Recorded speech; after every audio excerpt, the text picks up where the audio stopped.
Ready to move in premium triplex villas at Kollur APR Projects. నాగరంలో జరిగిన incident గురించి ఒక్కసారి ఎస్ఎస్ఆర్తో మనం మాట్లాడదాం. ఇక నేను 5th టౌన్కి వచ్చేసిన, ఎందుకంటే పిల్లలు తల్లిదండ్రులు చాలా జాగ్రత్తగా ఉండాలి పిల్లల విషయంలో. ఇన్ కేస్ మీకు ఏ డౌట్ వచ్చినా డైల్ 100కి ఫోన్ చేయండి. పోలీసు వాళ్ళు ఎప్పుడైనా కానీ మీకు ఏ ఇబ్బంది ఉన్నా కానీ అందుబాటులో ఉంటారు. అది నేను చెప్పుడు కాదు, పోలీస్ సిబ్బంది కూడా అదే చెప్తారు, పోలీస్ అధికారులు కూడా అదే చెప్తారు. సో ఫస్ట్ ఆఫ్ ఆల్ మనం టెన్షన్ పడొద్దు. సో టెన్షన్ పడి వాళ్ళపైన ఇతరులని మనం గాయం చేసినా అది క్రైమ్ కిందకి వస్తుంది. అది మళ్ళీ మనం కూడా ఫేస్ చేయాల్సి వస్తుంది. గతంలో కూడా రాజు ఇన్సిడెంట్స్ అందరూ యాద పెట్టుకోవాలి. సో ఇప్పుడు నాగరంలో జరిగిన ఇన్సిడెంట్ ఏంది, ఇప్పుడు ప్రజెంట్ కేసు ఇన్వెస్టిగేషన్ ఎట్లా జరుగుతుంది, ఇప్పటి వరకు వాళ్ళకి తెలిసిన వివరాలు ఏంది, ఇట్లాంటి విషయాలన్నీ కూడా తెలుసుకుందాం. ప్రజెంట్ నాతోటి రమేష్ సార్ ఉన్నారు, మాట్లాడదాం. Sir good morning. Good morning అండి.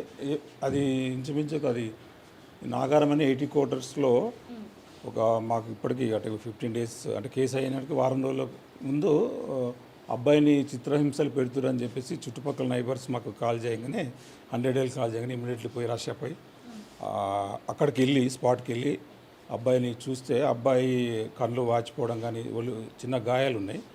తీసుకొచ్చి పెడితే ఇంకో విచారణ చేస్తే వాడిని విచారించి వాళ్ళ తండ్రిని ఎవరైతే తీసుకొచ్చిండో అంజద్ ఖాన్ అని వాడిని విచారిస్తే అతడు దాదాపు 3 నెలలు అంటే చార్మినార్ ఏరియాలో అతనికి ఐ ఆపరేషన్ సంబంధించింది సరిగ్గా వర్క్ లేక అక్కడ భిక్షాటన చేసే ప్రాంతంలో అతను అక్కడ కూర్చొని ఉండగా ఎవరో గుర్తులేని మహిళ వచ్చి నేను బాత్రూమ్ పోయిస్తాను చెప్పి చేతులు వీనికి ఇవ్వడము, తర్వాత ఆమె రిటర్న్ రాకపోవడము, ఏమి చేయలేని పరిస్థితిలో నేను తీసుకొచ్చి ఇక్కడ పెట్టుకున్నాను అంటాడు. కానీ అతని అబ్బాయిని చూసిన క్షణంలో మొత్తం కండ్లకు కానీ శరీరంలో కానీ గాయాలు ఉన్నాయి.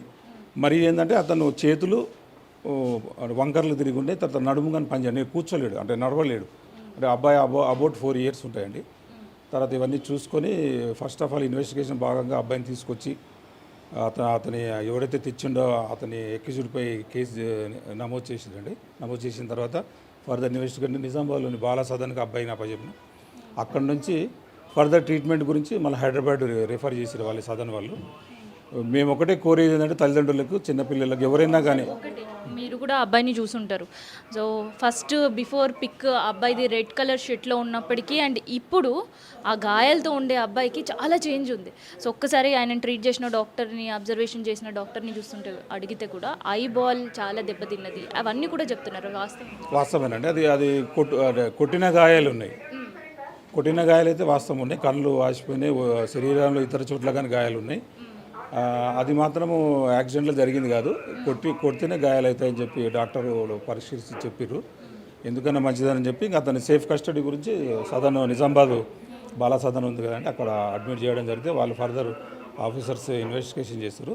అంటే వీడు చెప్పే దాంట్లో ఎంత నిజం ఉందనేది చెప్పి హైదరాబాదు మరి సిపి సార్ కానీ స్పెషల్ టీం అంటే సిసిఎస్కి అప్పచెప్పి అక్కడ పోయి మన కాల్ డాటా గురించి పంపామండి. ఆ కాల్ డాటా రాగానే వెరిఫై చేసుకుంటాం అసలు ఏంది వీడు చెప్పేది వాస్తవమా కాదా, ఎవరైనా ఇచ్చారు అంటే వీని ఫోన్ నెంబరు ట్రాక్ చేసి ఎవరైనా ఉన్నారా అంటే ఇంకా విచారణలో ఉంది కాబట్టి కేసు, అంటే వీని ఫోన్ నెంబర్ ఆధారంగా కాల్ డేటా వస్తే ఇంకా అది లోతుగా పరిశీలన చేస్తూ కేసులో ఇన్వెస్టిగేషన్ చేయకుంటుందని ప్రస్తుతం సిఏ గారు దీన్ని ఇన్వెస్టిగేషన్ చేస్తారు. ఎస్ఐ గారు వేకెట్ ఉంది కాబట్టి నేనే ఇన్ఛార్జ్ ప్రస్తుతానికి. ఇది ఫర్దర్ అంటే 2-3 రోజుల్లో దీని కేసు గురించి డీటెయిల్గా మనకు తెలిసిపోతుంది. ఒకటి మనకి బెగ్గర్స్ యాచించడం కూడా అండర్ సెక్షన్స్లో చాలా ఉన్నాయి. ఇప్పుడు మనం నిజామాబాద్లో చూస్తే ఎక్కడికక్కడ బెగ్గర్స్ కనిపిస్తున్నారు. సో అందులో ఎవరు ఆర్థిక పరిస్థితి లేకుండా బెగ్ చేస్తారో తెలీదు, బెగ్గర్ స్టార్స్ ఉన్నారో తెలీదు, లేదంటే బెగ్గర్ గ్యాంగ్ ఉందో తెలీదు, ఎట్లాంటిది కూడా తెలియదు. పోనీ ఈ ఇన్సిడెంట్ అన్న నిజామాబాద్ని మళ్ళీ కదిలించే పరిస్థితి ఉందా? ఇట్లాంటి ఇన్సిడెంట్స్ మళ్ళీ జరగకుండా ఉండడానికి ఏమైనా మళ్ళీ జనాల్లోకి వెళ్ళి అవేర్నెస్ ప్రోగ్రామ్స్కి ఇట్లా ఏమైనా ప్లాన్ చేస్తున్నారా? చేసినామండి. ఇప్పుడు ఇటువంటి దానివల్ల మేము ఇప్పుడు కమ్యూనిటీ పోలీసింగ్ అని దీనిలో చెప్తున్నాం. అంటే పిల్లల పట్ల అప్రమత్తంగా ఉండాలి. అంటే చూసి వాళ్ళు ఆడుకుంటున్నారో లేదో మరి ఏం చేస్తున్నారని చెప్పి మీరు ఒక కంట కనిపెట్టాలి. ఏది జరిగినా సెకండ్స్లో 100 డైల్ ఉంది, మీరు సిపి గారి నెంబర్స్ ఉన్నాయి, 100 డైల్ ఉంది, ఇమ్మీడియట్లీ చేయాలి. మళ్ళీ పోలీస్ స్టేషన్ నెంబర్లు ఇచ్చాము. ఏదన్నా మీకు డౌట్ ఉన్నా అనుమానాస్పద వ్యక్తులు కనపడ్డా మా ఏరియాలలో ఇన్ఫామ్ చేస్తుంటే అదేవిధంగా చాలా కాల్స్ వచ్చాయి. సార్ అంతకుముందు పిల్లల్ని కిడ్నాప్ అన్నాక వచ్చారు కదా, ఎవరు కాలనీలకు వచ్చినా చెప్తారు. అంటే కొందరు దీనివల్ల కొందరు సఫర్ అయిన వాళ్ళు అంటారు మంచోళ్ళు, కానీ అంటే అవేర్నెస్ వచ్చింది ప్రజలలో. ఎవరైనా అనుమానాస్పద వ్యక్తులు కనపడ్డా డైల్ 100 చేయడము, సో మేము రష్గా పోయి చూడడము. ప్రజలలో మెయిన్గా కమ్యూనిటీ పోలీసింగ్ అని మా సిపి గారు చెప్పారు. అంటే ఊరు పోయి ఎడ్యుకేషన్ చేయాలి, ఏం చేయాలి, ఎడ్యుకేట్ చేయాలి ప్రజలకు అని చెప్పి ప్రోగ్రామ్ కింద నిర్వహిస్తున్నామండి. ఎటువంటిది ఏది ఉన్నా డైల్ 100 ఉంది, పోలీస్ స్టేషన్ సమీప పోలీస్ స్టేషన్స్లలో కాల్ చేయమని చెప్తున్నాము. పిల్లల పట్ల పిల్లల పట్ల అవగాహన కలిగి వాళ్ళ ఏం చేస్తారో స్కూల్స్ కానీ దగ్గరుండి చూడమని చెప్తున్నాం వాళ్ళకి, అంటే తల్లిదండ్రులకు. ప్రజల వరకు అవేర్నెస్ చేస్తున్నారు. మరి బెగ్గర్స్కి సంబంధించి సో మునుముందు ఏమైనా వాళ్ళని కూడా వాళ్ళపైన చర్యలు తీసుకోవడం కావచ్చు, వాళ్ళకి అవేర్ చేసి ఒక చోట పెట్టడం కావచ్చు, అట్లాంటివి ఏమైనా ప్రణాళిక చేస్తున్నారు? ఎందుకంటే నిజామాబాద్ కూడా డెవలపింగ్ సిటీగా మారిపోతుంది. సో బెగ్గర్ ఫ్రీ సిటీగా అడుగులు వేసే పరిస్థితి అనిస్తుంది. చూస్తున్నాం మేడం. అంటే ఉన్నతాధికారుల ఆఫీసర్స్ ఇన్స్ట్రక్షన్ ప్రకారము అప్పుడు మన ఏరియాలో బిగ్గింగ్ గ్యాంగ్స్ ఎక్కువ లేవు. ఉన్నా కానీ ఒకవేళ పిల్లలు ఉన్నా మాకు కనపడ్డా విచారిస్తున్నాం అసలు ఎవరు ఏం కథ. నైట్ పెట్రోలింగ్ కానీ, డే పెట్రోలింగ్ కానీ, డే బీసీస్ అయినా మాకు ఇన్ని రకాలు ఉంటాయి. పెట్రోల్ కార్స్ మార్నింగ్ కానీ అందరికీ చెప్తున్నాం ఏంటంటే పిల్లలు వాళ్ళ బిగ్గర్స్ ఎవరన్నా, అంటే ఇప్పుడు మన దగ్గర కూడలి ఎక్కువ లేదు. అంటే మన దగ్గర కూడలి అంటే మా ఏరియా సంబంధించింది ఎక్కువ బిగ్గింగ్ అంటే స్టాప్ అయ్యి బిగ్గింగ్ చేసే సమస్య ఇక్కడ లేదు ఎక్కువ. ఒకవేళ అటువంటి పిల్లలు బిగ్గర్ చేతులు చిన్న పిల్లలు ఉన్నా వాళ్ళని అడుగుతున్నాము, వాళ్ళకు డీటెయిల్ ఎంక్వైరీ చేస్తున్నాం వాళ్ళ గురించి, అంటే అవగాహన కల్పిస్తున్నాం.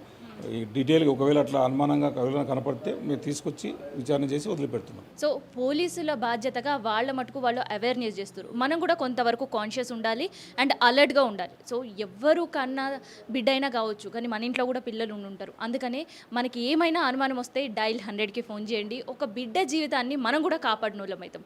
ఇక హైదరాబాద్ మనకి ఎరకనే హైదరాబాద్ బెగ్గర్ ఫ్రీ సిటీగా చేయాలని ఎన్నోసార్లు ఎన్నో మాస్టర్ ప్లాన్లతో ముందుకు పోతున్నారు. రీసెంట్గా 6 నెలల క్రితం ఒక బెగ్గర్స్ గ్యాంగ్ని కూడా అరెస్ట్ చేశారు. దాదాపు 200 మైగా ఉండే వృద్ధులను కావచ్చు, పిల్లలను కావచ్చు, అందరినీ కూడా సేవ్ చేసింది పోలీసులు. సో అట్లాంటి ప్రణాళిక కావచ్చు, అట్లాంటి యాక్షన్ ప్లాన్ కావచ్చు మళ్ళోపారు నిజామాబాద్లో కూడా షురూ చేయాలి అని చెప్పేసి మనం కూడా కోరుకుందాం. సో ఇప్పటికైతే కేసు ఇన్వెస్టిగేషన్ అయితే జరుగుతుంది. సో ఫర్దర్ డీటెయిల్స్ ఏమొస్తాయి అనేది మనం కూడా చూద్దాం. సో ఇది ప్రజెంట్ స్టేట్ ఈ కేసుకి సంబంధించిన స్టేటస్. నేను మీ కావ్య, సుమన్ టీవీ, నిజామాబాద్ నుండి.